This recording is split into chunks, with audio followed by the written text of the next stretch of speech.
Emotions, intelligence. Emotions அதிகமா இருந்தா intelligence லோவா இருக்கும். இன்டெலிஜென்ஸ் அதிகமா இருந்தா எமோஷன்ஸ் லோவா இருக்கும். அப்ப டக்குன்னு நம்ம எமோஷன்ஸ்ல ஒரு முடிவு எடுப்போம். இனி வந்து நான் அந்த பர்சன் கூட நான் பேசவே மாட்டேன். பயங்கர கோவமா இருக்கேன். அந்த மாதிரி நம்ம டக்குன்னு எமோஷன்ஸ்ல முடிவு எடுப்போம். பட் லேட்டரா அந்த எமோஷன்ஸ் குறைய குறைய குறைய நம்ம இன்டெலிஜென்ஸ் வந்தோம்னா நம்ம எடுத்த முடிவை நம்மளே மாத்திக்குவோம். திரும்ப எமோஷன்ஸ் அதிகமா இருக்கும்போது நம்மளோட முடிவு ஒண்ணு எடுப்போம். திரும்ப அந்த எமோஷன்ஸ் குறையும் போது அந்த முடிவை மாத்திக்குவோம். அப்ப இதை நம்ம புரிஞ்சுக்கிட்டோம். தெளிவா இருக்கும்போது இதை நம்ம புரிஞ்சுக்கிட்டோம் அப்படின்னா அடுத்த தடவை எமோஷன்ஸ் ஆகும்போது நம்ம கொஞ்சம் வெயிட் பண்ணணும். இந்த இந்த முடிவு எடுக்க வேணாம். இந்த எமோஷன்ஸ் குறையட்டும். அப்புறமா முடிவு எடுத்துக்கலாம் அப்படின்னு எமோஷன்ஸ புரிஞ்சுக்க ஆரம்பிச்சு. எமோஷன்ஸ் உண்மை கிடையாது. உண்மை கிடையாது அப்படின்னா ஸ்டேபிள் கிடையாது. அது வந்து அப் அண்ட் டவுன்லயே இருக்கும். அந்த டைம்ல நம்ம எதையுமே பெருசா எடுத்துக்க கூடாது. அந்த டைம்ல மைண்ட் சொல்ற எதையுமே நம்ம உண்மைன்னு எடுத்துக்க கூடாது. இத நம்ம பிராக்டிஸ் பண்ண அது எமோஷன்ஸ் நம்ம பெருசா எடுத்துக்க மாட்டோம். நம்ம தெளிவா இருக்க அந்த மைண்ட் செட்ல மட்டும் தான் நம்ம புரிஞ்சுக்க ஆரம்பிப்போம்.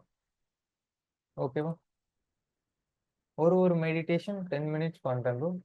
டைமிங்ஸ் ஓகேவா? இல்ல வந்து 15 பண்ணணுமா? ஓகே. என்னென்ன மெடிடேஷன் நீங்க பண்றீங்க? ஸோ நம்ம இதுல ஷேர் பண்ணியிருக்கிறது அப்டமல் பிரீத்திங் வந்து நம்ம சொல்லியிருந்தோம். ஸோ அந்த ரொட்டீன் நீங்க வந்து 10 நிமிஷம் பண்றீங்களா? இல்ல வேற எது 10 நிமிஷம் பண்றீங்க அப்படின்றத கமெண்ட் பண்ணுங்க. ஒரு ப்ராசஸ்ல பண்ணிட்டு இருக்கும்போது யுனிவர்ஸ் எக்ஸ்ட்ரீம் லெவலுக்கு ஸ்ட்ரெஸ் குடுக்குமா? அந்த டைம்ல நீங்க புரோக் ஆக கூடாதுன்னு சொல்லுவீங்க. அது அப்படி எப்படி? 3D ரியாலிட்டி சீரியஸ்லி ரொம்ப அஃபெக்ட் பண்ணும். எப்படி இது ஓவர் கம் பண்றது? இப்போ இந்த 3D ரியாலிட்டி அஃபெக்ட் அப்படின்றது இது நம்மளா எடுத்துக்கக்கூடிய ஒரு விஷயம். இந்த அஃபெக்ட், இந்த ஸ்ட்ரெஸ், இந்த டிப்ரஷன், இந்த நெகட்டிவ், நம்ம சோகமாகுறது, கவலைப்படுறது எதுவுமே உண்மை கிடையாது. அவுட்டர் வேர்ல்ட்ல இருந்து நம்மளா அத கவலைன்னு நம்ம எடுத்துக்கிறோம். நம்மளா அது உண்மைன்னு எடுத்துக்கிறோம். ஏன் அவுட்டர் வேர்ல்ட்ல நடக்கக்கூடிய விஷயம் ஒண்ணு நமக்கு புடிச்ச மாரி நடக்கல. அது புடிச்ச மாரி நடக்காதனால, நம்ம மைண்ட் ஒரு விஷயம் அட்டாச் பண்ணியிருக்கோம். அது புடிச்ச மாரி நடக்காதனால எ யூனிவர்ஸ் வந்து எனக்கு ஸ்ட்ரெஸ் பண்ணுது. யூனிவர்ஸ் வந்து என்ன டிப்ரஷன் ஆக்குது. அதெல்லாம் எதுவுமே கிடையாது. இந்த டிப்ரஷன் அப்படின்றது ஃபுல் அண்ட் ஃபுல் நம்ம கிட்ட தான் இருக்கு.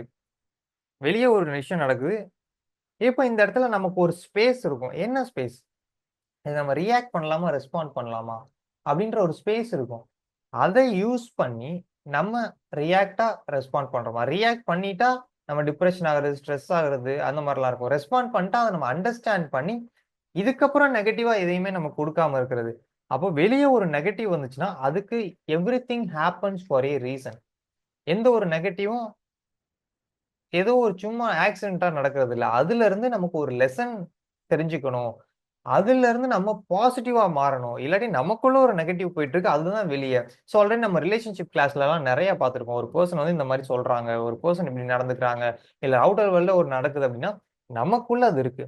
நமக்குள்ள அது இருக்கனால யூனிவர்ஸ் வந்து ஒரு பெர்சன் மூலமா ஒரு பெர்சன் அனுப்பி அந்த மெசேஜ நம்மகிட்ட சொல்லிட்டு போதும். அப்ப அந்த டைம்ல அந்த பெர்சன் மேல நம்ம கோவப்படக்கூடாது. அப்ப நமக்குள்ள அப்படி இருக்கா?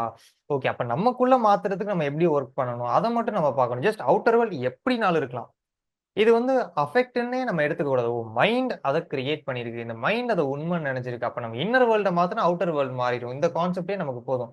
அப்ப நமக்கு புடிக்காத ஒரு விஷயம் நடந்தனால தான் ஸ்ட்ரெஸ்ஸா எடுத்துக்கிறோம். அப்ப நம்ம ஃபர்ஸ்ட் அத அக்செப்ட் பண்ணிக்கணும். அக்செப்ட் பண்ணா தான் அத நம்மளால மாத்த முடியும். ஃபர்ஸ்ட் அக்செப்ட் பண்ணிக்கணும். 2வது இன்னர் வேர்ல்ட்ல நமக்கு புடிச்ச மாரி இதுக்கப்புறம் நம்ம கிரியேட் பண்ண ஆரம்பிக்கணும். சோ வந்து முன்னாடிலருந்தே நம்ம முன்னாடிலருந்தே நம்ம சேமா தான் பார்க்குறோம். சோ இப்பயும் நம்ம அதே மாரி தான் ஆரம்பிக்கணும். அப்ப இத நம்ம ஆரம்பிக்க அவுட்டர் வேர்ல்ட் கொஞ்சம் கொஞ்சமா சேஞ்ச் ஆக ஆரம்பிச்சு கம்ப்ளீட்டா சேஞ்ச் ஆயிரும். ஆனா இந்த தடவ நம்ம பண்ணும்போது 100% ரெஸ்பான்சிபிளோட, 100% டிசிப்ளினோட நம்ம பண்ணணும். 100% பாசிட்டிவோட நம்ம பண்ணணும். எங்கெங்கலாம் நம்ம ரியாக்ட் பண்றோம். ஓகே ரியாக்ட் பண்ணக்கூடாது. அப்ப ரெஸ்பாண்ட் பண்ணணும். ரெஸ்பாண்ட்றது ஒரு பாசிட்டிவான ஒரு எதையுமே நம்ம அகைன்ஸ்ட்டா வொர்க் பண்ணல. அந்த மாரி. அப்ப அகைன்ஸ்ட்டா நம்ம வொர்க் பண்ணாம இருக்கோம். ஏன்னா இங்க இங்க யூனிவர்ஸ் வந்து நம்ம கூட சேர்ந்து தான் வொர்க் பண்ணுது. அப்ப நம்மளோட தாட்ஸையும், ஃபீலிங்ஸையும் அனலைஸ் பண்ணி தான் இந்த ஒரு இன்சிடென்ட்ட குடுக்குது. அப்ப இந்த இன்சிடென்ட்ன்றது சம்மந்தமே இல்லாம நடக்கக்கூடிய ஒரு இன்சிடென்ட் இல்ல. நம்ம தாட்ஸ், நம்ம ஃபீலிங்ஸ யூனிவர்ஸ் அனலைஸ் பண்ணி அத இந்த இன்சிடென்ட்டா குடுக்குது. திரும்ப நம்ம தாட்ஸ், நம்ம ஃபீலிங்ஸ் அனலைஸ் பண்ணி இந்த யூனிவர்ஸ் வந்து நமக்கு ஒரு இன்சிடென்ட்டா குடுக்குது. அப்ப நம்ம புரிஞ்சுக்க வேண்டிய வேலை நம்ம யுனிவர்ஸ்க்கு ஹெல்ப் பண்ணா, யுனிவர்ஸ் நமக்கு ஹெல்ப் பண்ணும். நமக்கு ஒரு ட்ரீம் இருக்கு. அப்ப இந்த தாட்ஸையும், இந்த ஃபீலிங்ஸையும் நம்ம யுனிவர்ஸ்க்கு கான்ஷியஸ் லெவல்ல மட்டும் இல்லாம, சப்கான்ஷியஸ் லெவல்லயும் குடுக்கும்போது, இந்த தாட்ஸையும், ஃபீலிங்ஸையும் யுனிவர்ஸ் அனலைஸ் பண்ணி அந்த விஷயத்த நமக்கு குடுக்க ஆரம்பிக்கும். அப்ப அந்த விஷயம் நமக்கு நல்லதா இருக்கும். அதனால வெளிய என்ன வேணா நடக்கலாம். அத நீங்க பெருசாவே எடுத்துக்க வேணாம். ஏன்னா அது முடிஞ்சு போயிருச்சு. இதுக்கப்புறம் அத நடந்தத சேஞ்ச் பண்ண முடியாது. பட் அத அக்செப்ட் பண்ணிக்கிட்டு, யுனிவர்ஸோட நம்ம நம்ம சேர்ந்து தான் வேலை பார்க்குறோம் அப்படின்றத புரிஞ்சுகிட்டு, நம்ம தாட்ஸ் அண்ட் ஃபீலிங்ஸ மாத்திட்டோம் அப்படின்னா, நம்மளால அத சேஞ்ச் பண்ண முடியும்.